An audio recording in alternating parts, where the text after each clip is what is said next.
Welcome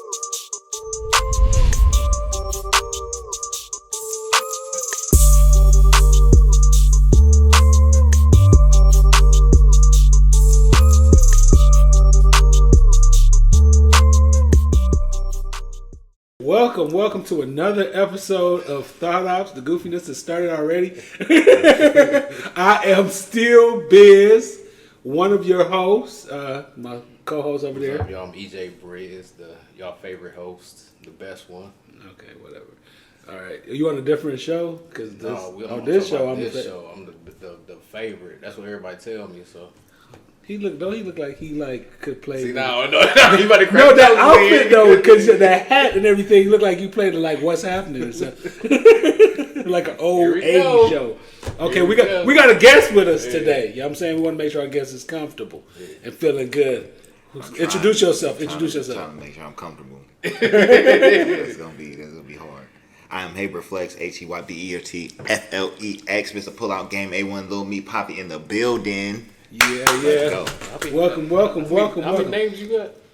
I got a bunch of them, man. You know what I'm saying? As you just move around, you just start to create new nicknames and shit. You lived outside of Cleveland before? Yes. So it's like when I hear, I was born in Jersey. So when You were? Yeah. So when I hear people throw names out there, that's how I know where you know me from in life. Oh, okay. Gotcha. And they'd be like, say it, and I'd be like, oh, that nigga know me. Yeah. Like, I got you. Okay. It's certain things like that. This is going to be an interesting one because definitely with three different type of dude Virgos up here.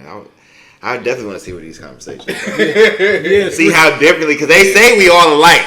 They say we all alike. Nah, we all different. All it's like this is probably three complete different. Yeah, I'm the chill one. And me and his birthday is a day apart. Yeah, so we should on paper be more like this, but you like more of an asshole than me. Dude, you not an asshole. Yes, I am. Okay, then we gonna be quiet on But that. you're more of an asshole than me. No, I am not. Yes, you do. People speak very nice about me when they come on the show. They cat, bro. They be saying other shit. We 2 minutes in, y'all already. God, this nigga is lying. And then he be motherfucking when you audition. This is what he wrong at, because he know how his eyes look. So when people audition and stuff, he won't smile nothing. He'll have a resting bitch face. First of all, as a man, he has a resting bitch face, okay? And then he'll get his eyes like real big and like try to, like while you auditioning, you know the look too, because you work with this nigga. You're just trying to like look mean. Everybody who was walking out of auditions was like, yeah, that one dude with the eyes though. Why he got? Oh man, I'm like, see, that's that shit. That's why they be talking down on Virgos when they say like Virgos is retarded. Whatever. It's him, man. It's him. Okay, so my week. Let's get back to my week. He had to cut that off real quick. This nigga's sweating already. He gonna cut this one out. My week was good. I had a good week. Chill week. Work. Edit the last video. Put up the show. Trying to build on our brand. Trying to make sure everything going good. With that, just been a chill, working out, going to the gym, trying to be healthy in life, trying to, do some healthy things. And my parents about to go back. They just left Jamaica, about to go back to Jamaica. I had another family member pass away. I hear that. Yeah, so my aunt passed away, my uncle passed away, my father's brother passed away, and my mother's sister passed away while they were at the funeral in Jamaica there. Why are you cracking a smile when you say? No, I'm not cracking. I don't know where to go. I don't know if I need to feel bad or not. No, you should. You should. But it's kind of okay. It's kind of crazy that because people come, they go, and it's just like we just gotta, pour out a little whatever for the family members. But my aunt, she was a great lady. My uncle was a great man. So it's not a joke. Okay, I'm just making sure. I'm making sure because I'm trying to. Because you like this, yeah, man. Another one died at the car. It's like it's just handing out like you die, you get to die. Everybody get to die. Like you just. No, I'm sorry. Threw that shit out. Like then my cousin, then my auntie, and then last week his dog died too. Like man, y'all two on the show. How was your week, Aaron? Man, my week was just regular working. I got one more session tomorrow, which I got a long day tomorrow. So I get my certification for mental health first aid, so that way I could be a help for people that need help with mental health. Black man, come on, yeah, man. So Black man, mental health, let's go. Yeah, so after my session tomorrow, I have a 3-year certification in mental health first aid. So It's gonna be a long day. That's all I gotta say. Good. When did you figure out you was gonna be good for that? Cause I deal with my own mental health. So dealing with your own mental health, when you go through that, you kind of want to help people. Especially like black men, because we don't like to talk about it and deal with it and everything. Plus, I have a son, so I'm trying to be a better example for my son. So I was like, man, I gotta do something to help our community. So That's great. Okay. How was your week? My week is great. I just pretty much got back to Cleveland from getting off tour. Then I had a boxing match. So that. What type of tour? So this was do you remember? I called it the Han tour. That's what I call it. You remember there's a video I did about Cleveland. I was like, yeah. So I was like, what can I do to get myself since it worked out so well here twice, because the first one did like 3.2 million, then the next one did 4.6, then I did the joint one with Pittsburgh, and that one's like collectively almost at like 1.1.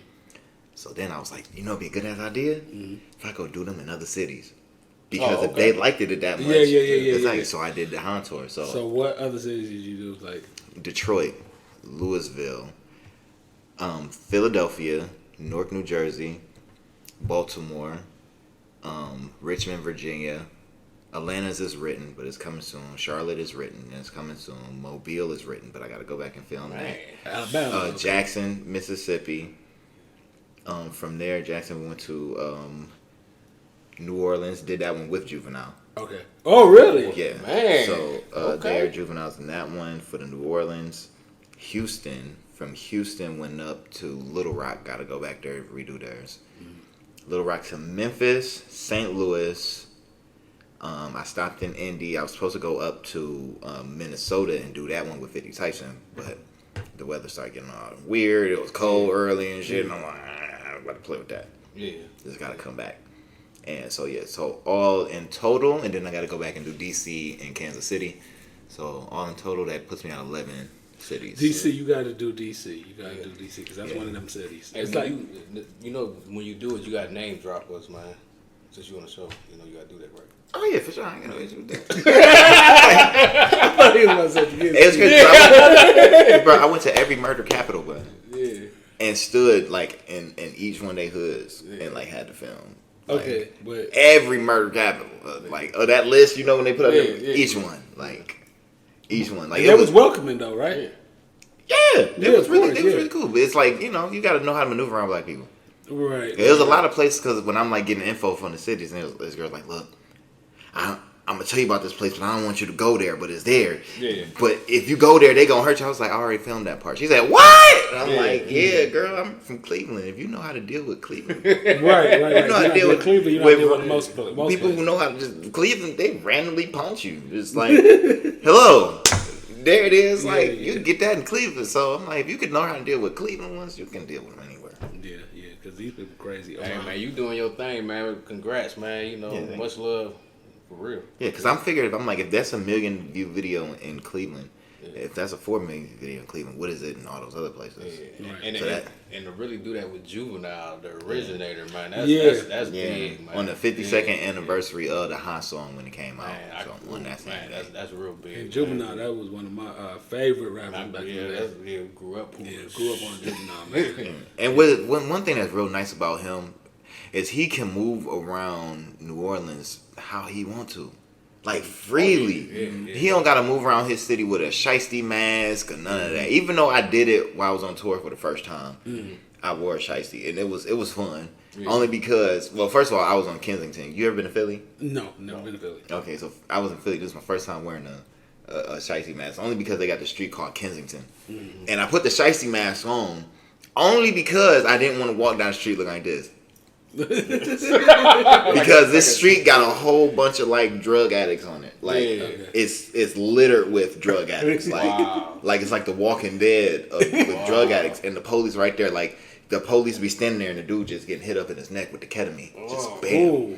So, and I wanted to, they have documentaries on the street, so I wanted to see it.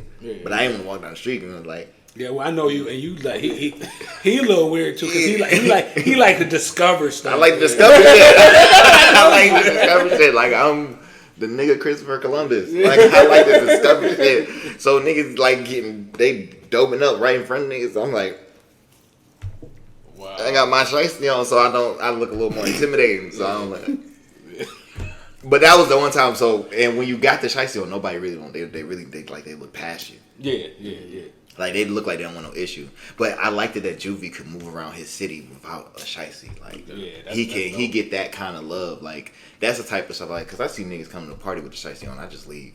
Like, bro, who are you beefing with? That you can't, like, are they trying to kill you? Then I don't want to be where somebody who's trying to get killed is in the same location. Like, it's time to go when you see that. So it's a cheat code in some parts if you don't want to get spoken to today. Like, you don't want to get spoken to today. But at the same time, I love how he get that kind of love. Like an OG should. And that's how people in Cleveland should show love to people around the city, too. Yeah, it should always be like that. Always be like that. Like I think people should aim to be like that. Aim to be like that. There's some people that are like that, but there's some people that are not. You know what I'm saying? So, it's just fucking stupid. I don't. The life it got to be miserable. Yeah. You have to wear shiesty all day. Yeah. You got to smell your own breath all day.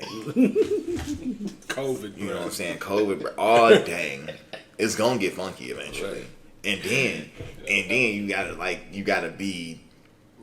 You gotta look like a stereotype. Like you gotta look like a criminal. Right. You gotta fit the description all day. Smell your breath all day. Sir, can you take it all day? We can't allow that in here. You can't take off your face mask. Stank mouth all day. Yeah. All day. It's like, man, this is hilarious show. And the niggas gonna try to kill you. These niggas trying to kill you all the time. Like, bro, damn. Get away. Life is miserable. I'd rather not. I'm glad my city loves me. Well, right. Yeah, man, I'm glad you did that. Now, when we do the portion where we talk about entertainment life and different things that's going on in entertainment, we're gonna talk about T.I. son, and then we're gonna talk about Mark Curry. So we're gonna bring that back when we come back. Okay, so right now I am reading Let Us Descend by Jasmine Ward. Now, the reason why I ordered this book, everybody that know me, they know that Jasmine Ward is my favorite new author, right? I didn't know that. Okay, well, people that know me, not people She that... black? She's black, yeah. Not talking about people that I just do shows with. Oh, okay, cool. Talking about people that know. With Jasmine Ward, this book, I was like, let me order this book. And the book just came out, and I ordered it before the book came out. I got the book, and I started reading it. I didn't see what the story was about. I started reading it. It's a slavery book, and I'm not really into slave books right now, but I'm like, this book is like, it's about it's actually about a slave that's like seeing the spirits of their grandmother, and they're connecting with the spirit of their grandmother, and the grandmother like it's a slave book. But I'm gonna finish it. I'm almost done. I started reading it this week. I'm halfway through. The book has 300 pages. I'm on page 153, so I'm almost done. The book is the writing is really good. It's very descriptive. And you could follow the story pretty well because it's going through the whole trade, the whole slave trade, and how this person is like transcended from like being not free, but being in one location, slave location, and then kidnapped and taken to another location. And I'm just not in the slave book read right now, but that's what I'm reading. All right, everybody, y'all ready to have some fun? Y'all ready for my portion of the book? Was it segment? Whatever. Yeah, book segment. So I really appreciate how he looks so much like Craig, like from back, like, you know, like from that era. Yeah. Like he looked like from that era, but he like a gangster. Like a gangster. But he got the book though. He like, all right, cuz. Like if he button that top button and was like, all right, cuz, but we got to read these books. Do you remember Higher Learning when Ice Cube was on Higher Learning? Yeah, that's Ice Cube from Higher Learning. Right? I can't read. No. I can't read. And reading is fundamental.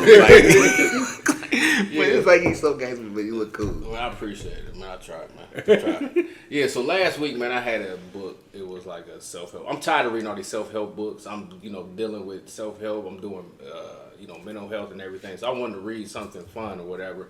So this book I got from the library is called How to Survive History by Cody Cassidy. And so basically this book goes into like a lot of stuff that happened in history, like dealing with dinosaurs, the Titanic, Pompeii. and it gives you not a detail, but it gives you an account of how you could survive through these time periods.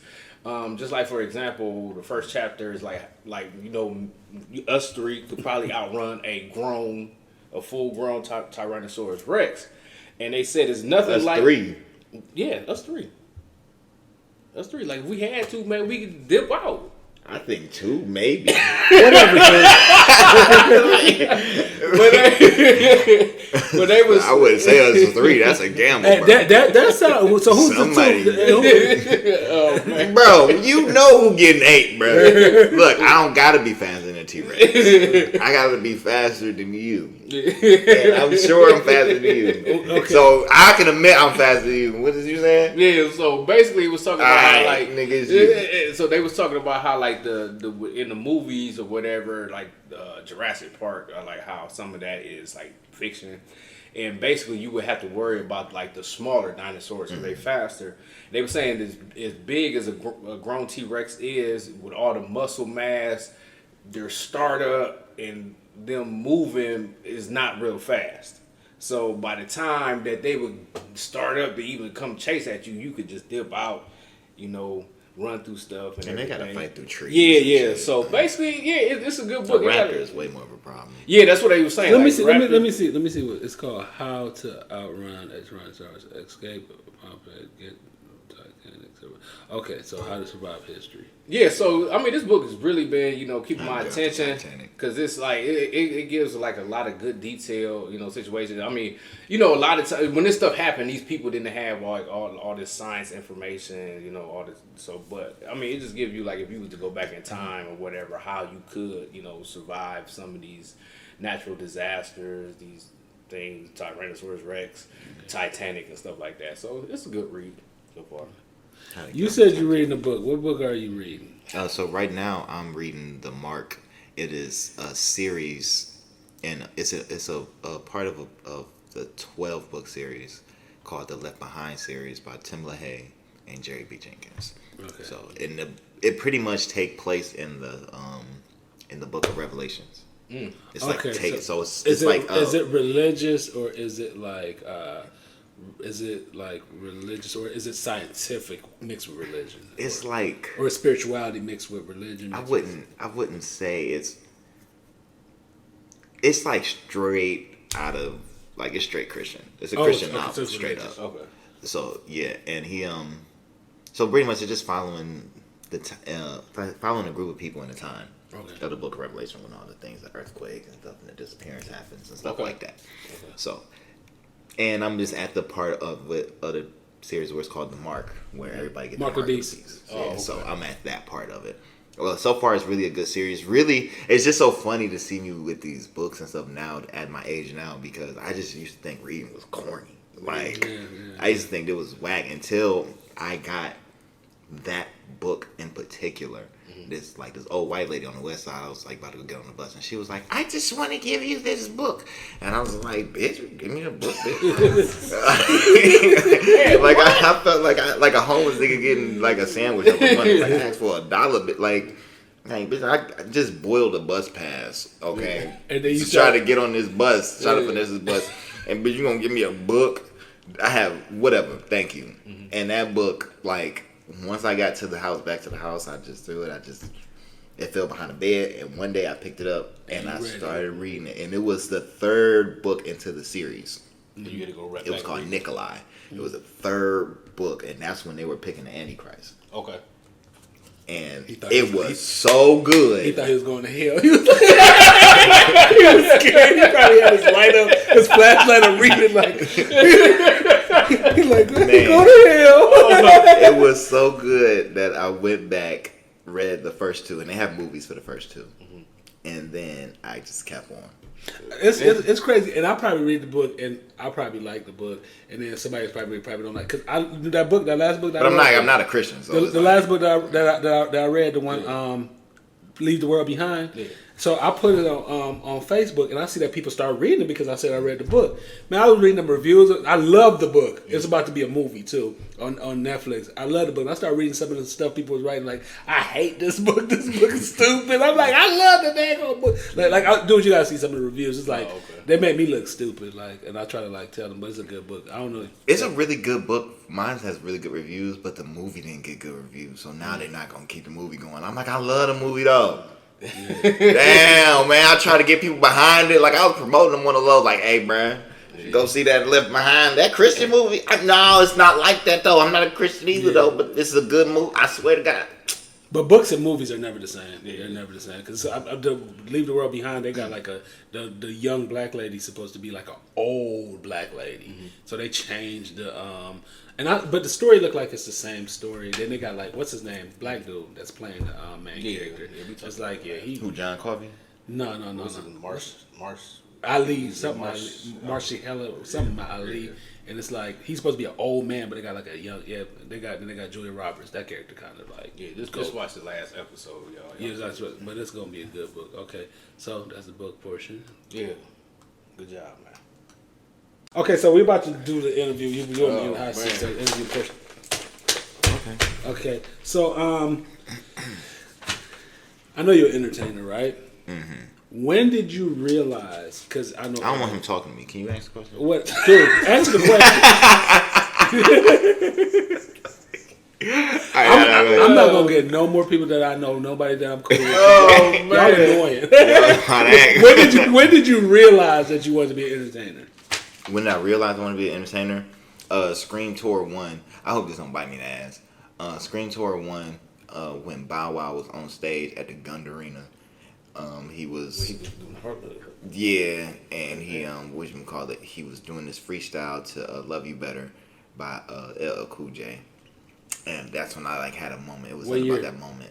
I can't remember the year, but whenever Scream Tour 1, when they were doing that, and whenever that song came out, you didn't start crying or nothing like that. Nah, hell no. But at first, the whole time I didn't want to be there. It was corny. Yeah. I was like, bro, this is B2K, B5, like I don't care. That wasn't that long ago.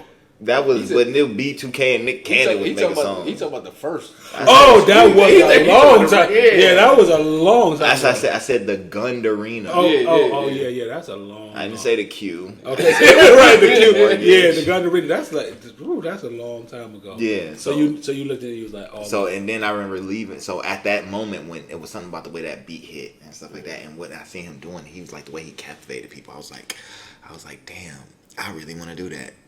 I don't know what he's doing right now because he's not rapping his lyrics or nothing, but I really want to do that. And then when we left there, his bus came out of the Gund Arena, and he like ran to the front of the bus looking. Everybody went crazy for him and stuff. And I was like, and the girls like him. I want the girls to like me. So I was like, I want to do that. So basically, Bow Wow inspired you. That's why I hope that don't bite me in the ass, because if me and him in the beef, like he gonna pull this up. Yeah, like man, nigga, I inspired you, nigga. Like, but he gonna do it. Because technically, it wasn't Bow Wow. It was just Bow Wow was a part. I think I do honestly believe it could have been anybody up there. It could have been Lou Bega. It could have been like. It was just the stardom of it all. It was that moment. Yeah, and he helped create that moment. So I'm hats on, but. In that moment is what did that. Okay.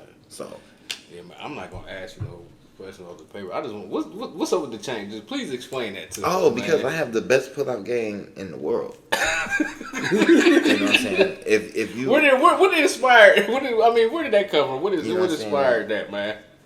What inspired this was the fact that my pull-out game has just been immaculate. I've always relied on it.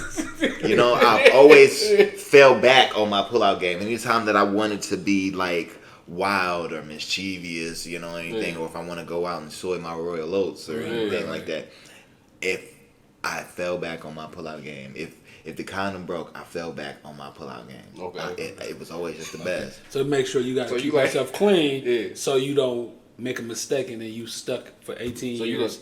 Yeah, and I didn't want to do that. Definitely after like my first AB, I didn't want to have to do that. And then them motherfuckers is expensive. Yeah. And my first AV, man, that was the best $500 I ever spent. I spent it again. Oh, I spent it today.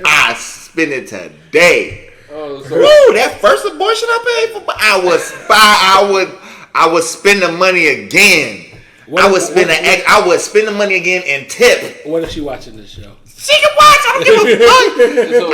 I would tip, bro. That money was the best money I ever spent. So bro. basically, you was like, man, forget this. Let me get a chain and stuff made for that. Because, well, it's my thing. I needed a niche. You know, I needed a Okay. thing, something for people to know me for. Okay. So, you know, it's ridiculous.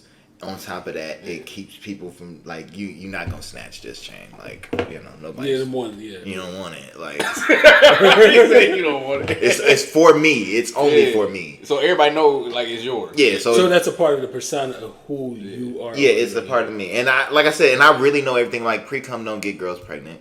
Like, it's a lot of things like that I know. Like, when it come down to, like, coochie awareness, like, all the way to the pH and all that stuff, like, I ain't that guy. Man. Like, you know what I'm saying? This dude I'm so you a coochiologist? Yeah, I really should have been an OBGYN. Like, I should have been a guy. It ain't too late. It ain't too late. I don't think they allow men to be that, but I could, because I had these coochies around this bitch together. I would have, man, they'd be like, yo, Cleveland bitch was got pussy. Magnificio. This changed for me getting cancer. Oh, shit, I gotta watch my language, but I'm sorry. No, you good. No, you So what is your favorite part about creating? Like, I know you create, like, you do rap, you do The best part is I think the reaction from the people. Okay. Like, I always do things that make me happy. You know, I got IEP. I'm retarded, bro. You know, I always just think things like, I just start doing things instead of thinking like I would always think shit and think it's funny and just be like, that's funny, and instead of be by myself because I'm an introvert. Dead ass, a lot of people be like, what you shot? I'm an introvert like a motherfucker. I don't like being, my social battery wears like that. So it's like, man. I believe. So with that being said, it just, seeing people respond to it for me is like, yo, you actually think like that? That's crazy, because I thought I was just a rude asshole, borderline retarded ass motherfucker. But you think the same way as me. Thank you for helping me not feel so alone in this world. So it's kind of like the reaction of people and just being able to entertain. Yeah. So you feel like you're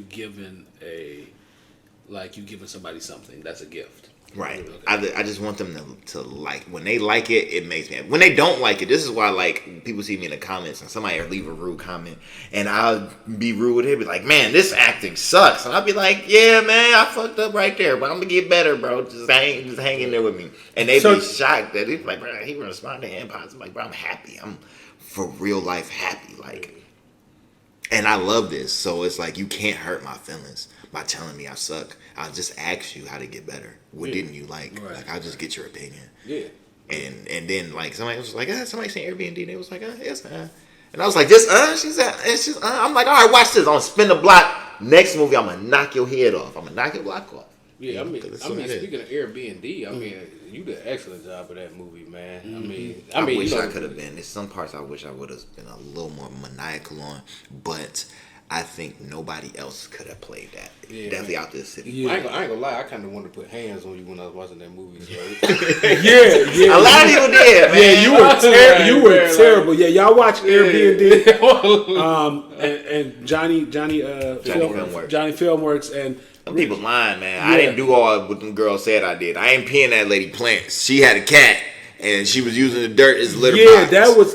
And the thing about that movie, what I really like about Airbnb is the fact that it was kind of, they took things that, I don't want to tell the story, but they took things that was actually true to life, and they made it comedic, but they still made it dramatic too. Yeah. You know what I'm saying? And you were able to play both roles. Yeah, shout out to Jill. Because it was kind of like watching it, and I'm like, damn, so this dude, he has a backstory. It's not just...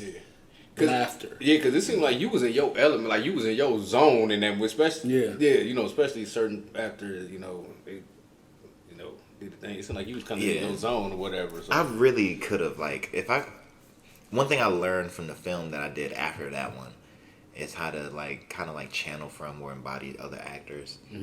And that role, I wish I would have known to do that. I'd have definitely went and embodied a few actors and really brought some personalities with them, because I am actually more retarded than that. So when you say embodied actors, you're talking about actors that professional actors? Yeah, like who? Like Jim Carrey. I think Jim Carrey would have been trifling for that role in certain parts. Oh, okay. Just in like Me, Myself, and Irene. Like, in certain parts. Or Cable Guy. Where he switches his personality the way he does that.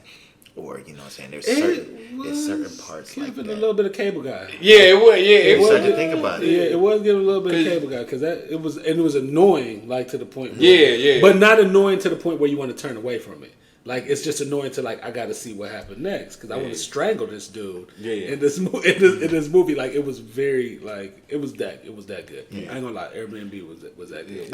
I think there's certain parts in there where I wish, because I think now, like I said, I could have jumped between this Jim Carrey-ish, almost borderline Heath Ledger, Joker-ish, to Will Ferrell. Like, I could have really bounced that a little more. Do you write?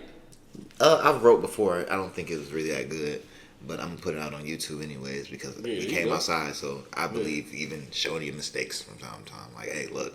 Because what you're saying is that writers see. Like, I feel like you should get it. Because you're saying it's not that good. That don't mean people are. Yeah. I mean, I'm gonna put it out anyways. Okay. Go ahead. What the fuck you mean? Go ahead. Like, go ahead and put it out. Hey, man. Because we want to see it. Wrap it up then. I'm about to have me a Birdman moment. No, I'm saying go ahead and put it out. Yeah, I'm going to put it out. Yeah, I want to see it. All right, I'm going to do that. Go ahead and put it out. I did. Okay, all right, then. Ask your question. Smooth, bro. Yeah, ask a question, man, for me. So...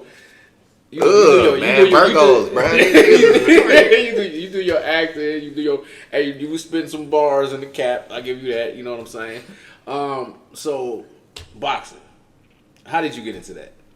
I come from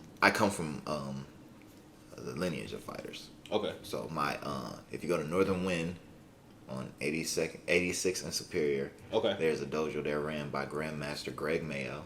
That's my uncle. That's my grandfather's brother. Okay. He is widely known as one of the best martial artists in the state, in maybe even the region a lot of the times. So he's like a grandmaster, like a true kung fu grandmaster. Shout out to your grandfather. So I come from that already. Okay. And I think I just did what a lot of people who got heartbroken when they said wrestling was fake. Mm-hmm. I just transferred over like from there to MMA. And boxing. Okay. And from there, it's like I still like to fight. Yeah, cause I see you throwing some punches. I was like, okay, you know what you're doing. Yeah, and I get better and better. Yeah. I like to fight. I think every guy should know how to fight. I think girls would be more respectful if they got bust in the face from other women from time to time. Like, I really think they would be a lot nicer. Like, they would understand. Please. No, I think they should. We don't support violence. No, you know what I'm saying? I support violence amongst each other. Like, I got you. I think. Well, I don't know, because girls, when they fight, I noticed the difference, because, you know, I work for a school district, and I've seen plenty of fights, and it seemed like girls really fight. Like, they fight to the death. You know what I'm saying? They fight. That's because they don't have rules. But when guys fight, they fight not to get embarrassed. You know what I'm saying? And they know somebody going to break it up. So they fight the style. Yeah, they're like, I'm going to do this that I see on TV. Yeah, but when girls fight, it be for real. Okay, yeah, I just feel like women do a lot of things that could really, like, they just come from something different where, okay, y'all, we guys, so we know that you can't just move around the world any kind of way you want to. You probably gonna get busted in your face. Right. So it actually changes how you might react to something. Yeah. Like a dude might come in the house or something, you might not gonna immediately be like, this nigga bang, he cute, he look at his shoes, you wouldn't do that. Mm-hmm. Cause you know them kind of thoughts could lead you get busted in your face. Yeah. But females don't bust each other in the face enough. Yeah. To do that, like they don't slap box. There are certain there are certain females that I know that will bust a female. but they're rare. They're rare. They're rare. They need to be more. I asked that question. I said, "How come girls don't slap box?" Cause we ain't getting to it for real. Yeah. Like, no, y'all need some humility because you wouldn't walk around and be like, hey, what's up with you? Nigga, ugly ass bitch, bigger. Like, bro, you would know.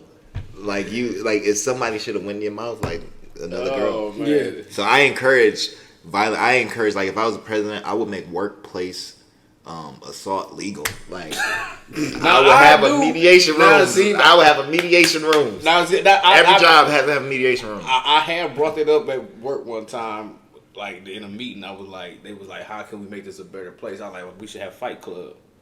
Yeah. And then everybody got quiet. I got quiet too.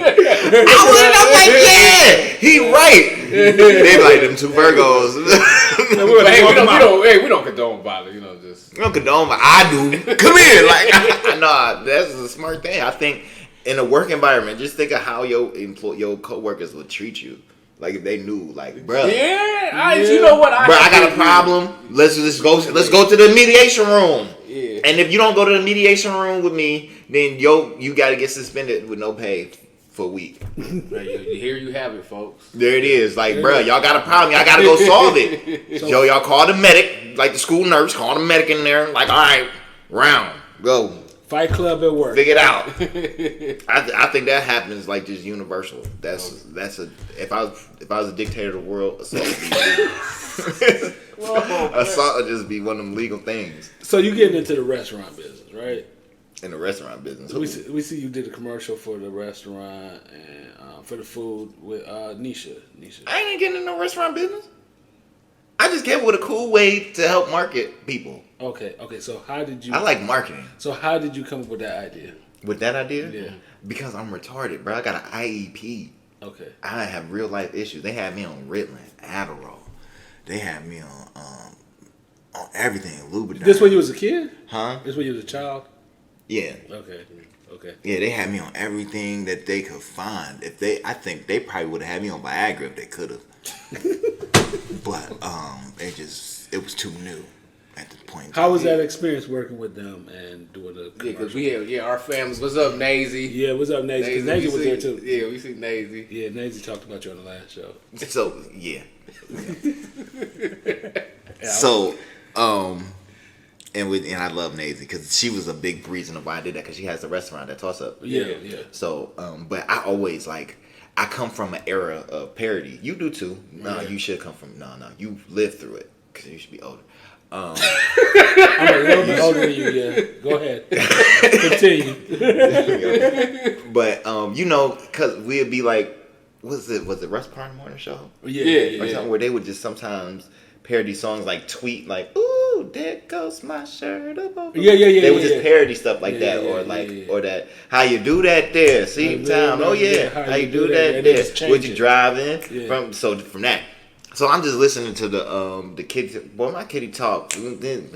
Man, I was like, okay. And you added. And I just. But this kitty talk blue cheese, niggas, and ranch. I was like, oh, I can make a fat version of this. And I was like, and okay. What's her name? Nisha? Only Nisha. Yeah, because she blew up from the... Yes, the 81st Deli. The 81st Y'all Deli. better come get y'all one of these. Yeah. So I was like, yeah. So I'm like, that's her thing. I'm like, let me put her on the throne right here. Yeah. Because she seemed cool. Like, I see her, like, her Instagram presence. Oh, she's seemingly an asshole online, but in real life, she is really, like, a real motherfucker. Yeah, she seemed like a real motherfucker. Yeah, she's, like, entirely real. Like, entirely too real. Yeah, that's what's up. Yeah, so, but I just wanted to do that because it just helped show off other brands and stuff in the city, trying to teach people product placement. Yeah. They don't do no product placement in videos here. Like, do some product placements. Mm-hmm. If you have a wine brand, go to music videos and let them hold up the wine bottle. They about to go hold up Douce for free, bro. Yeah. They about to go hold up anybody else's brand for free. Yeah. Go let them hold up yours. And if y'all was about to go hold up Douce or 1800 or whoever for free, then if this person say, look, all I got is $10, take $10. Yeah. You was about to do it for free. Man, this dude preaching. I would hold this bottle. I don't care what it tastes like. It could taste like ringworm medication. I would still he immediately thought of another. Like, I'm still gonna be like, bro, she ain't getting paid. I know Nuvo didn't taste good, but T-Pain was showing that stuff off in every video, and I know that it's a lot of rappers that he was. That's like, bro, hold up, something, grow with the brand, and as that brand start to make more money, charge more.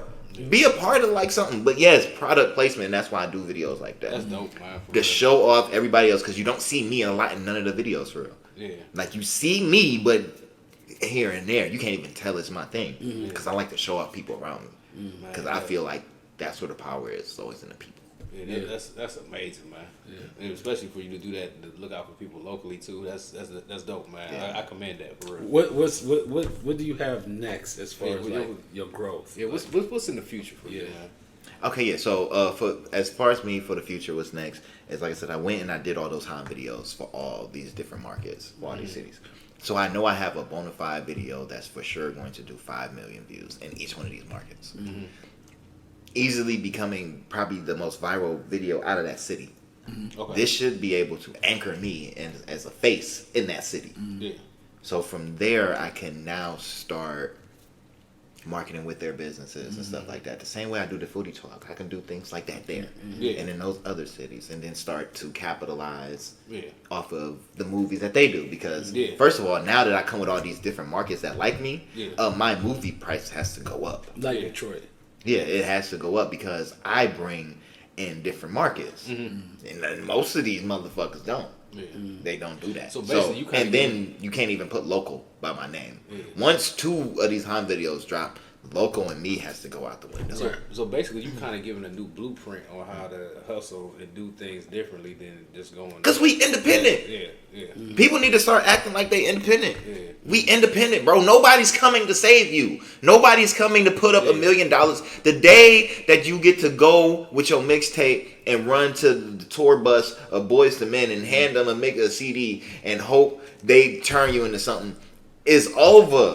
Them days is gone, man. You will get beat up if you try to walk up on Lil Durk, bro. They will beat you up. Go try to walk up on a dude just ran up on Nardo-Wick and got punched in the nose. Like, bro, you can't do that no more. The days is done. We're the thing about we have access now. So we have unlimited access, so it's kind of like you are able, and then sometimes it's about luck. You know what I'm saying? Access and luck. And, luck is involved now. And talent. Luck used to never be involved. Yeah. Luck was like so far of an afterthought that you didn't even want to think bank nothing on luck. Now people are banking their whole like marketing on luck. Yeah. Like okay, this gotta go viral or it's not. Like, bro, you know the chances of that going viral is like not likely. Right. You like luck is a part of your plan? Like, what is wrong with you? Yeah, but that's dope. You came up with a different blueprint on how to market yourself. Yeah, because we're independent. We have to go out and make these connections. Period. So if I'm independent and I'm thinking like a person who's independent, well, what is the biggest ways to get to this market in Cleveland? If I wanted everybody to see something in Cleveland, where would I post it at? Probably the Remembrance page. I was just about to say that. Probably the Remembrance page. Yep. And probably some other pages that's like that. Yeah. Okay. So if you want to do the same thing for Baltimore, what would you do? Do. They have them too. They have. Oh, you want to do it Memphis? Unapologetically Memphis. There's Room 804. There's Richmond right there. There's the same things in these cities. I'm independent. No one's coming to save me. So one first thing I have to do is control the media, the places who got the people, and the places, things that people watch. Once you control the media, you can start making things happen for yourself. And I see a lot happening for you, brother, and I'm glad you came on the show. Yeah, man, we appreciate you, man. We appreciate you, man. We're about to discuss these other topics. Yet, man. Okay. I'm about to discuss because he gave me this. Because this is the part where we just be quiet. He just tried to intimidate me with his eyes. Y'all see, he did the eye bully thing. He did it. He tried to intimidate me with his eyes, man. So real quick, T.I. and his son. This was at what game was that? Atlanta Falcons. Atlanta Falcons game. The Saints. The Atlanta Falcons. Yeah, and then they had like an argument where T.I. was telling his son that, and Tiny was too. They was telling him that he ain't been a gangster his whole life. He grew up in the gated community. He actually, is trying to like. He's trying to make himself to be something that he's not. He stayed at his grandmother's house. He cried so he could go over there because his grandmother allowed him to suck a pacifier until he was like 13 or whatever. A pass it or whatever. So it started a big thing, and then like the next day they did like an interview with each other. Now T.I., the restaurant, try to make fun of what's going on with T.I. and his son. T.I. went up to the restaurant, said, if you ain't give me all the, not the restaurant, the club. The club. They the made club. a club If flyer. if they ain't giving me all the money, then I'm gonna, you know what I'm saying? A cease and desist. Yeah, but he went up there like he wanted to fight. And Yeah. so it's like this is how I feel about it. I'm gonna let y'all go in. I just think that a lot of with what happened at the game, I feel like it was planned. It looked planned because the next day y'all where was they having a conversation at? The next day y'all having a conversation. It just all seemed planned to me. I remember I told you that you was So I was like, this just seemed weird how it's going down. It just seemed planned. It just seemed like they hustling. Their show was called The Family Hustle. They hustling. They know that their name is hot right now, and they know their son, his name is hot. So I feel like all of that was planned. And how you feel about it, E? Oh, you can go ahead, man. No, you go ahead. Oh. I mean, I feel like T.I.'s son was standing on business. no, man, no, for real. But I mean, everybody knows the kid is disrespectful or whatever. But I had a kind of different view of the whole situation. I feel like, T.I. and, Tiny being parents or whatever, I feel like they shouldn't engage in that type of stuff. I think, like, when he was recording it and when Tiny grabbed the phone, I feel like, if you a real parent, cut the phone off. Like, I'm not about to have family conversations with people, like a million people I don't know about my son. Everybody know that he's not a gangster. Everybody know how he grew up. And another thing that, I don't understand, like, how you making fun of him going to live with his grandmother when you the parent, and how you let your child dictate to you who they want to stay with. If that's my child, I'm like, no, you're not staying with your grandmother. I'm your parent. You staying with me. So how are you going to allow him to stay with his grandmother and then make fun of him staying with his grandmother? You know what I'm saying? So it's just like, sometimes you being a parent and you being the older person, you have to nip that in the bud. It's like, I'm not going to be arguing with my child back and forth online. You have to nip that in the bud. So, but It shows how much these parents these days are their kids' friends. yeah. Because that should never, and that's what makes it fake to me. Yeah, I think Because of that, your principles of what you stand on, which I 100% agree with, is why I agree here and say it's fake. Because there's no way. it's fake. There's no way. That's a like an immediate. The second he, excuse me, cut through the Mr. Falcons. Exactly. That way. Yeah. It's kind of funny because when I was a little kid, me and my brothers used to cry to go to my grandmother's house, right? My father wouldn't be home. We'd be at my grandmother's house and we'd be like having fun of my grandma because we could do it at my grandmother's house. They'd be like late at night, we hear my father coming in and be like, get my kids, they coming home with me because my kids ain't, and then he would tell my mother, like, my kids ain't going on no grandparents' house. And then when we got older, he like, because I was always sent to grandparents' house my whole life. He's like, I was about to do that, but he was like, I was sent to my grandmother's house so long, I lived here for like 3 years. Yeah, so, I mean, I don't know, man. But we all know King stand on business. I just think that it's fake, and I feel like a lot of it is just to keep you engaged and keep you. Which is a good job, I think. Which is a good job. But is as far as marketing and trying to like make money, because it's like every time you cut on, they being shown. You know what I'm saying? The family, and I feel like they probably gonna get another show on Zeus or something. Yeah. Because I think whatever what was they on before, they done with them because all the little actual charges or whatever. I feel like that network was that. What network was they on before? I don't know. Yeah, because they done with them, so I feel like they probably gonna try to get a show on Zeus. But that's what's going on with T.I. and the son. And plus all the pictures that was going around. Me dying. The meme, but you see, that's funny. I made a meme, right? Oh yeah. And then he think that I didn't make it. I ain't say that, man. Yeah, but the conversation, text messages can tell you what somebody. No. I just said if your name, I said if you ain't name it, you can't claim it. I made a meme, and then somebody sent it to me like the meme that you made is in Atlanta. Like somebody that I went to college with who got the meme. But yeah, it was a meme. The meme was Lauryn Hill, and then it was what's his name? King in his graduation outfit. So it was Lauryn Hill. So I said, if somebody send me this, that means that I ain't gonna show up, but I'm still standing on business. So people thought it was. The people thought it was funny, but yeah. So shout out to King and T.I. And make sure y'all standing on business.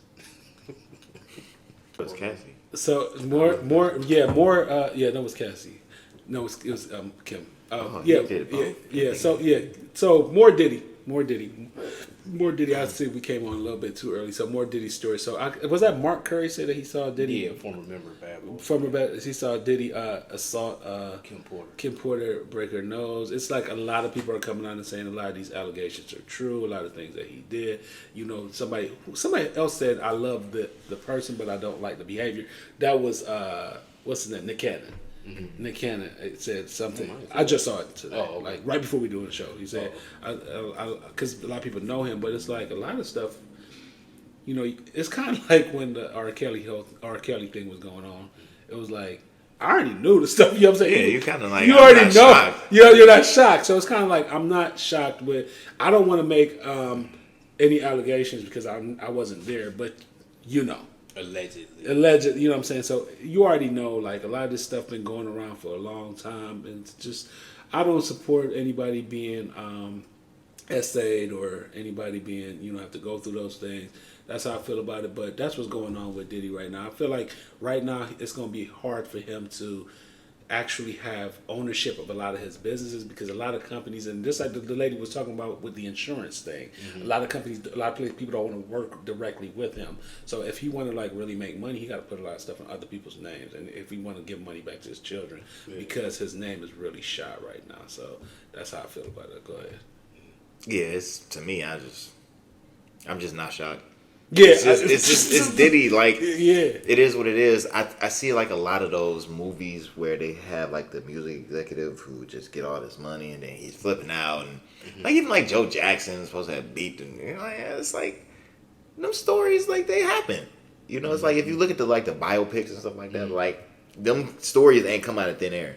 People are real life assholes out here. And then plus, so it doesn't shock you that he one of them. Like, And then plus it's like when you're living in a different time period than we are now, because right now it's more emotional time period because it's the Me Too movement. It's like when everybody was coming through the pandemic, it's like everybody was more in touch with mental health. Like people are becoming more in touch with mental health. Back then, mental health was nothing. You know what I'm saying? So go ahead, what you say? Yeah, it just goes to show, like, even though all this stuff is alleged, like how much power this dude had, because it's like now everybody coming to the forefront with these stories. It's just like, man, if you knew this was going on, why you ain't trying to help? But people have to think about themselves, their career. Just like Weinstein. Do you remember Weinstein? It was so many people going to the police, and the police, he would be sitting there when they go to the police station. Like he had so much control. Yeah, but I was a little biased. I've never been a Diddy fan because I'm like always been a Tupac fan. So I've been a little biased. Diddy, I never really too much cared for him. But hearing the stories of how he was like putting cameras up and making sure, like, checking phones, listen to phone calls, and then the Biggie conversation they say he had when he said he could have Biggie unalived. That was like story, crazy. Like that story. There's so many different stories that you hear.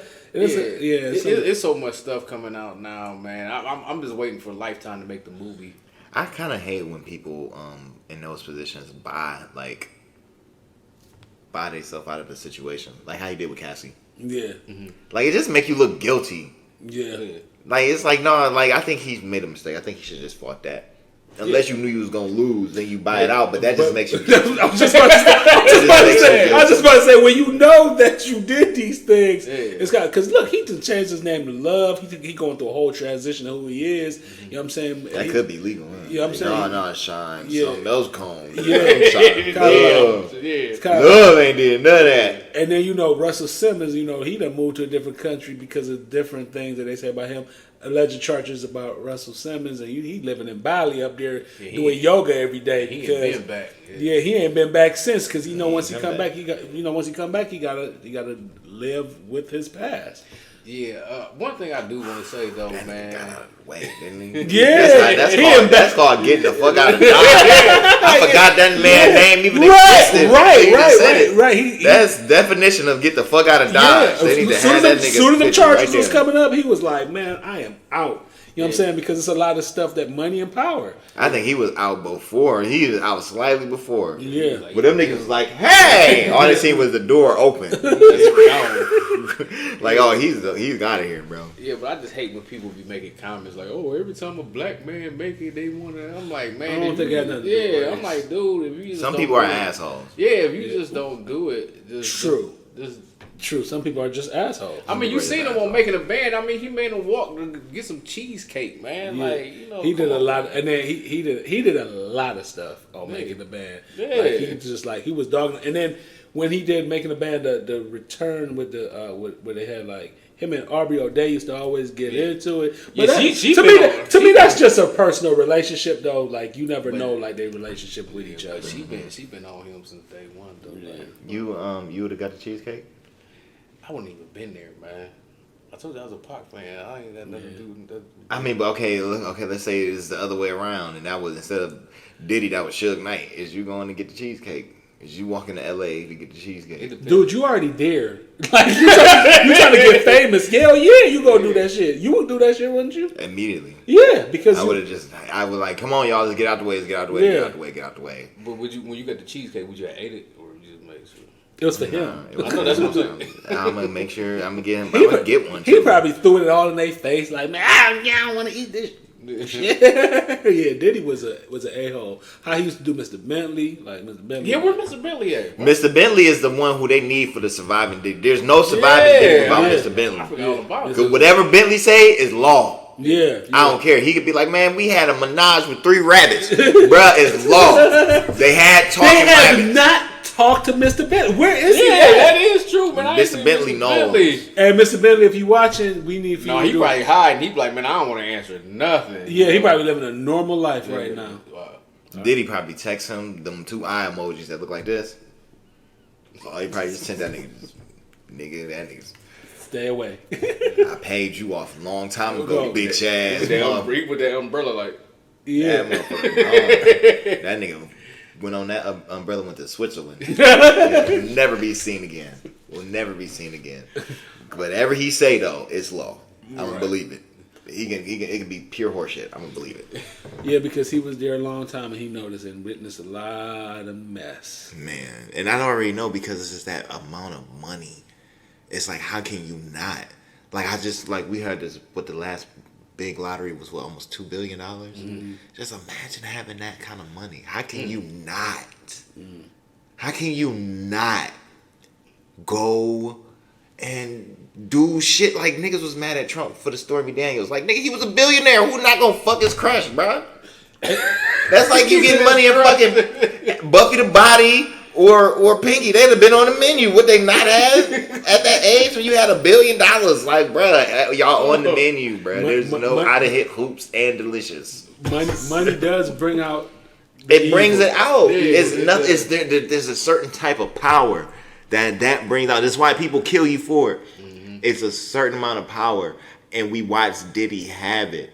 Like that's why I was crazy. Yeah, Chris Brown was a blood because I'm like, bro, we watched you. You grew up in front of us. Do you think How? it's gone? Do you think the power is gone? I mean, I know the money ain't going nowhere, but do you think the power is gone from Diddy? As far as an exec, right now it may be, but ultimately, no. I don't think so. I think as long as I think he has certain ties with people that probably will never go away. yeah, unless Which something, is certain. Yeah, With certain else- Unless choice white something guys. comes, unless something else. some Harvey Weinstein type. Yeah. Like something had to happen drastic. Like it would have to be bad. Yeah, just it's like they was talking about earlier about the case what's dude Young Thug. YNW. Yeah, Oh, when- you talk about not Young Thug. Young Thug. Yeah, they're talking about one of his affiliates was doing a goat ritual when the police kicked in the door. But we'll talk about that another time. Bro, that's money, bro. Yeah, goat ritual. It is kind of sacrificing a goat ritual. But Bro, yeah, if you won that kind of money, I ain't gonna be sacrificing goats though. you're not gonna sacrifice goats. No. But you don't gotta say nothing. But he already know what he would do that probably wouldn't make no sense. Like you gonna do something.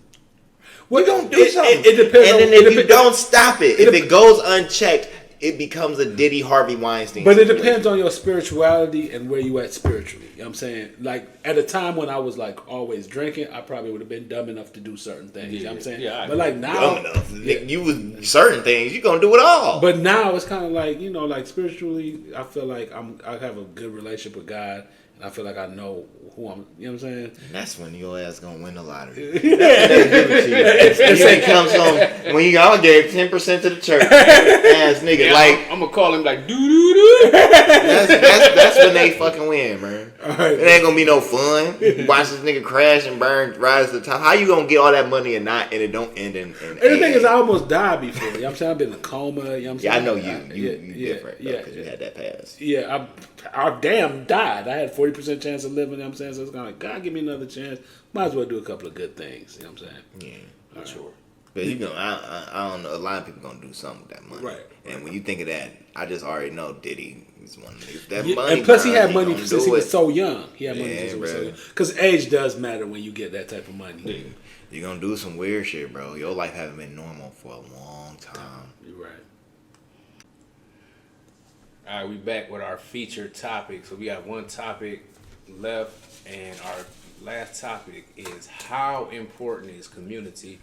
You know, talking about this topic, I think, like, you know, when you talk about community, I think you could break community down into, you know, different, like, sub-communities as well. You know, like, you have your community that you live in, you have your community which, like, you work in, like you do film and everything. You have your film community. If you do music, you have your music community.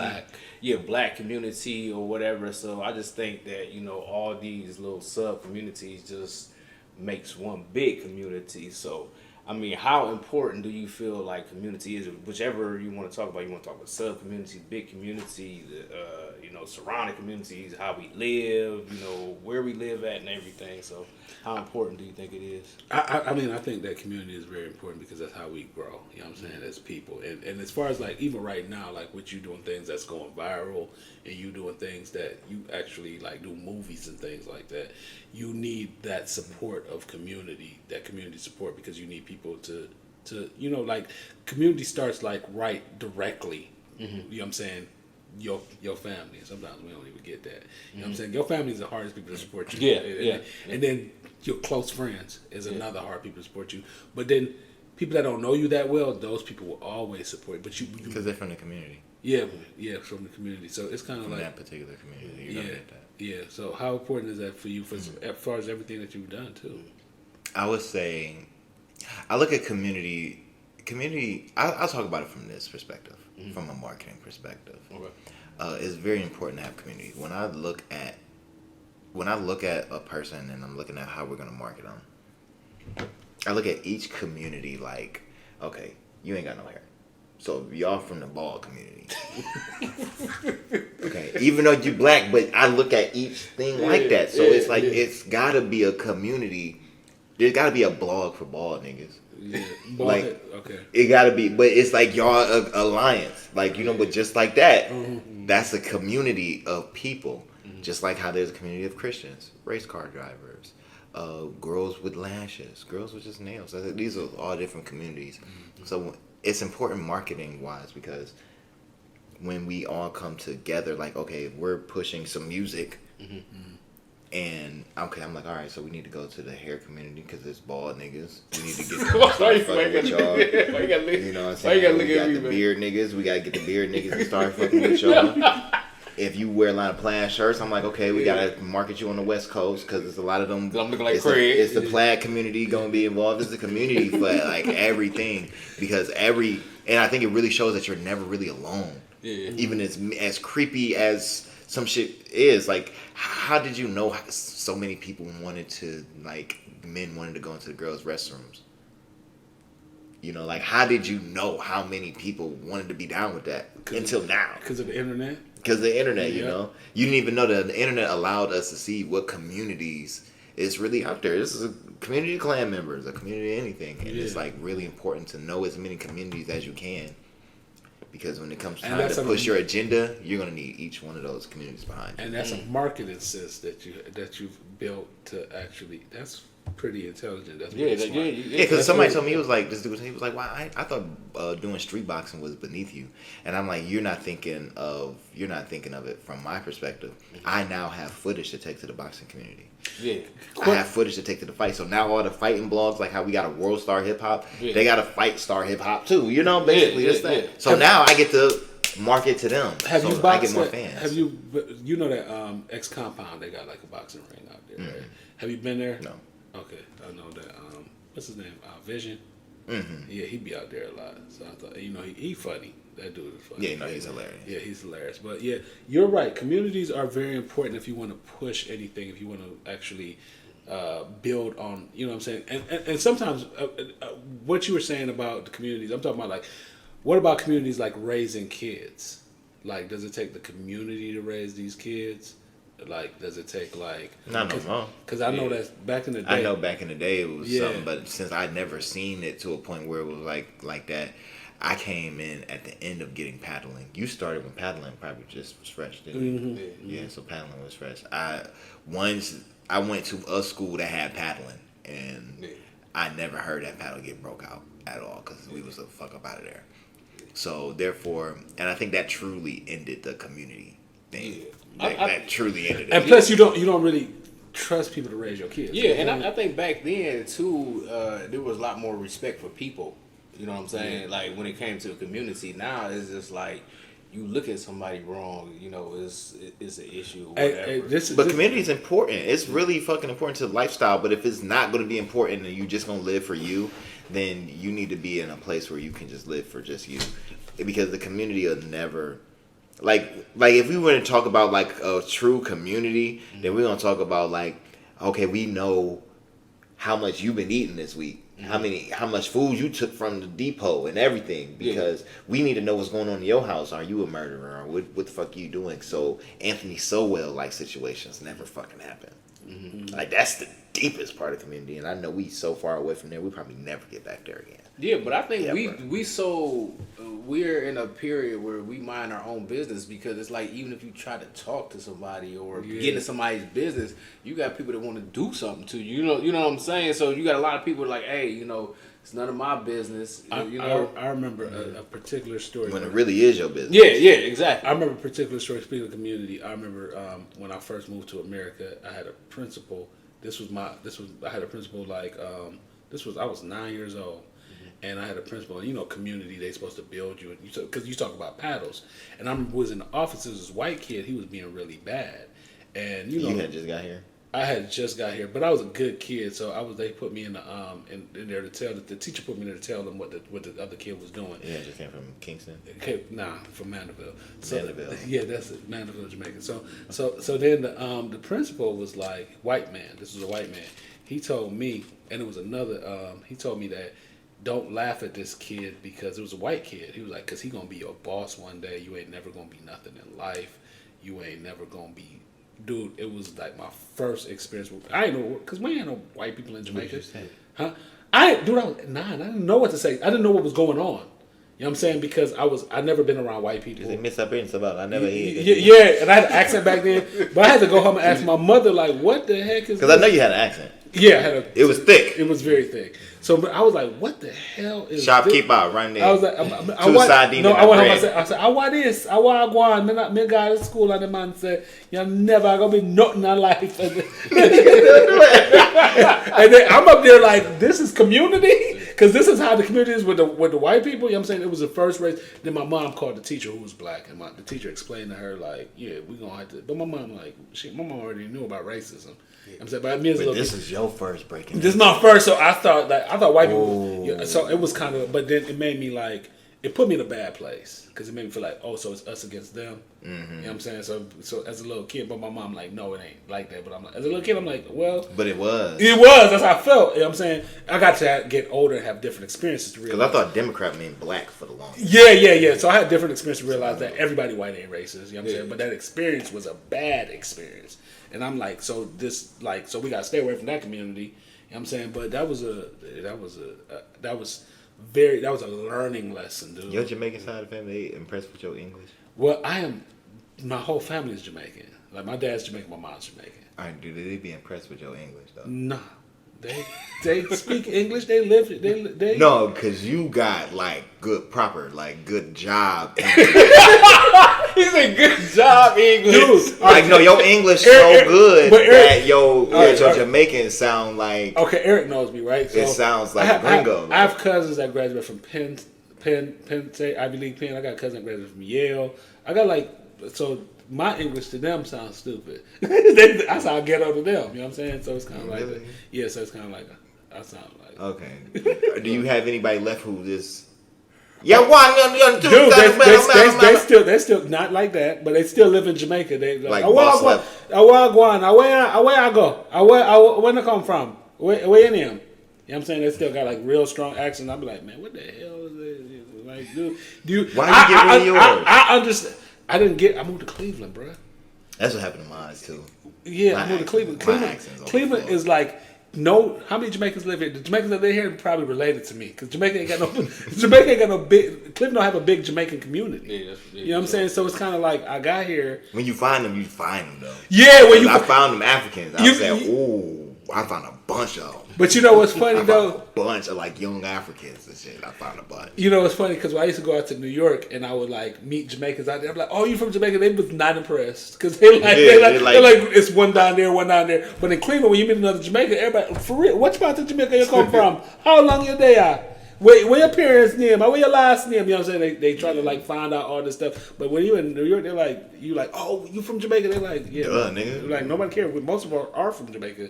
Yeah, or Haiti, Jamaicans, Haitians, and a lot of Trinis. Trinis, that's what I mean. Like a lot of they on Trinis. Made in New York like a motherfucker. Like. You originally from Jersey, so that's a whole bunch of Jamaicans there too. Yeah, I know, but I was close to New York. I'm only like 30 minutes from New York. Anyway. New York is be fun.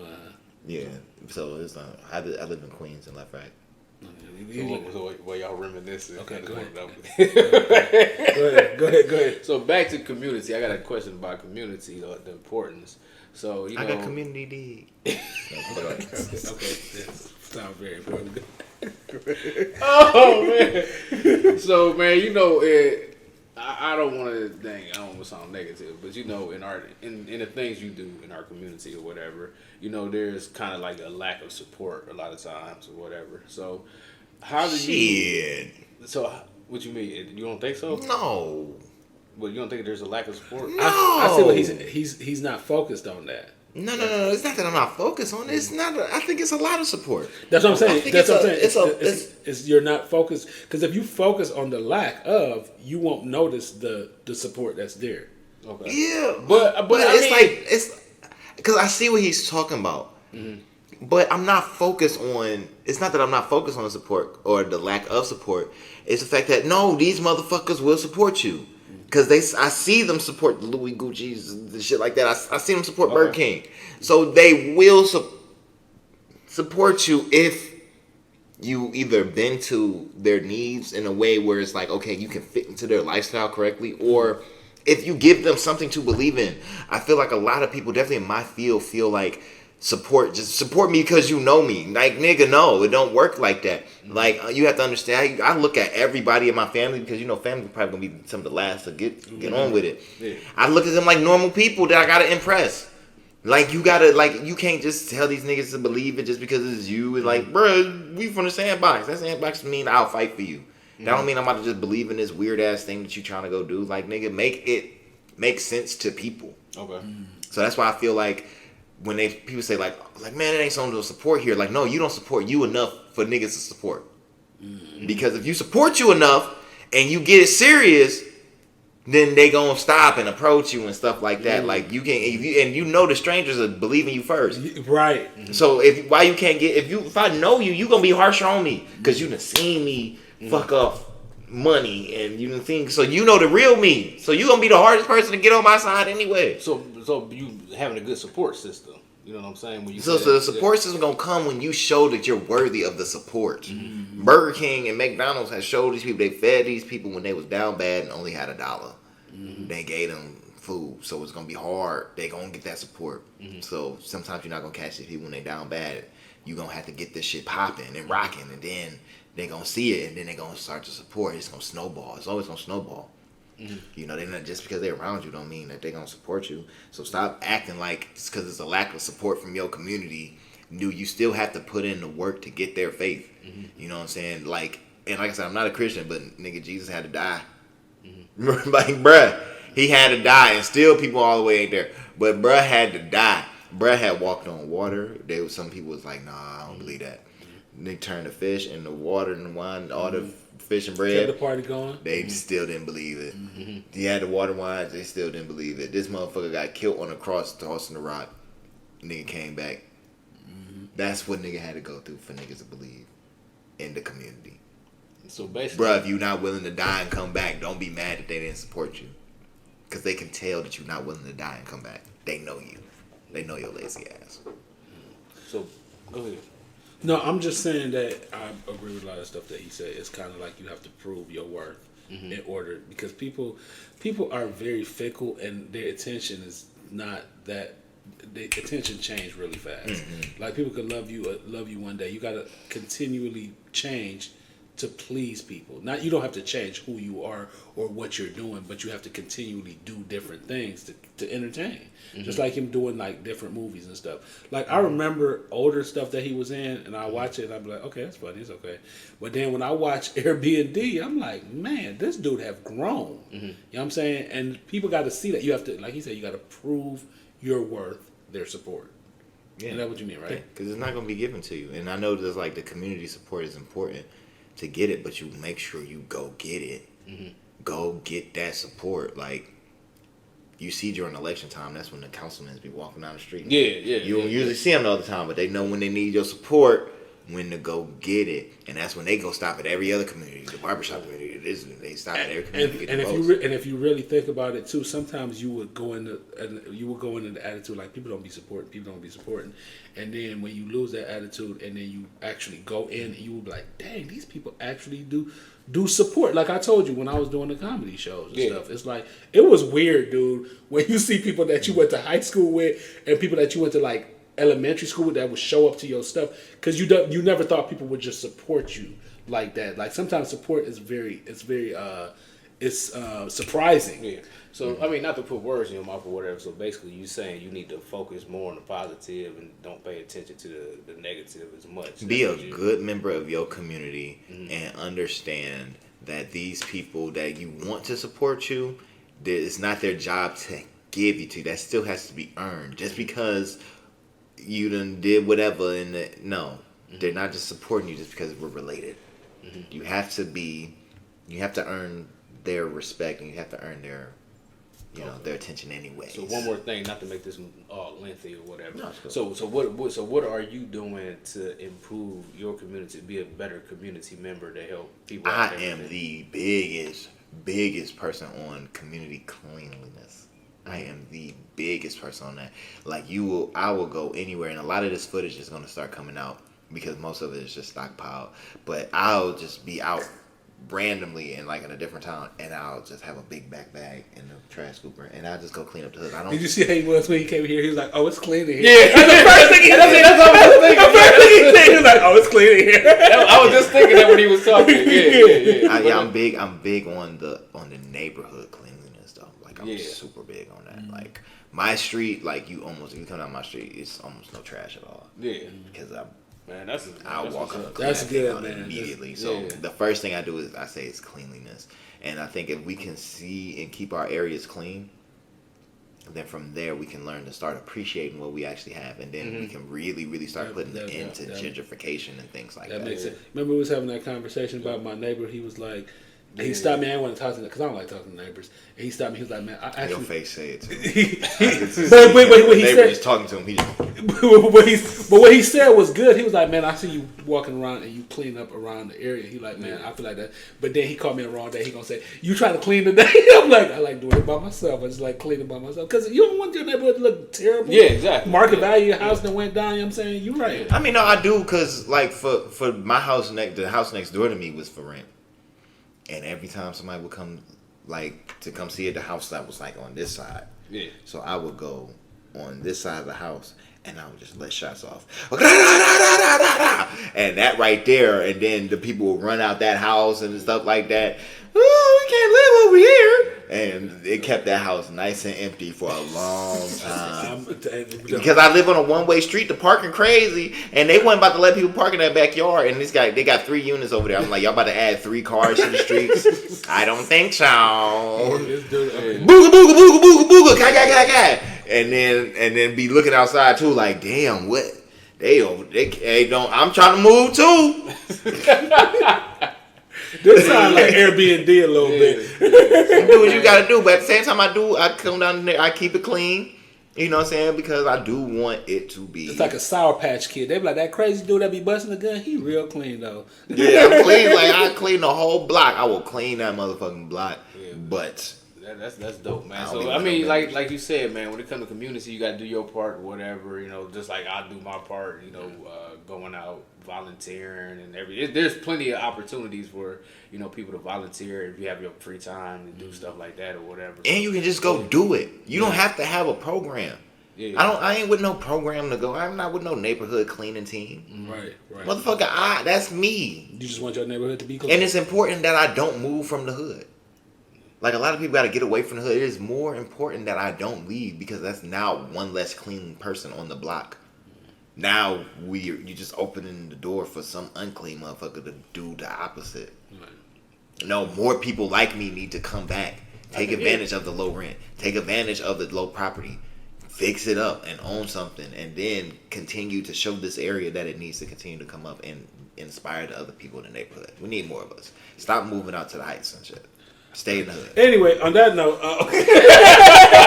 well, that's not very personal. But we do want to thank you, man. I swear to God, man. No, you better shake my hand, bro. This nigga, dog, he said it was personal. Oh, look, and he got he got calluses in his hand. He be this right here, y'all. This come from dapping niggas up too hard. Thank you. Gorilla hands. We want to thank you. On stalks of celery. You want to give a shout out. Who give a shout out? Go. I want to give a shout out to Plan B One Step. They have always held it down.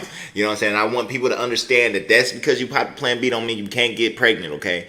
Plan B's only work if it's before ovulation. That's all it does is set ovulation back. But shout out to Plan B One Step. They helping us out. Pull out gang. You already know we out here in the building. We making sure y'all pull out, man. You feel me? You know what I'm saying? We still want the opportunity for abortions to happen to make, you know what I'm saying? We want our rights for our bodies and women's rights and women's choices. So make sure we is pro-abortion. And fellas, pull that thing out. All right. Thank you once again for coming out, Eric. All right, man. This is like our most entertaining. This was very entertaining, man. Y'all have a good night, and see y'all next week on Thought OPPS.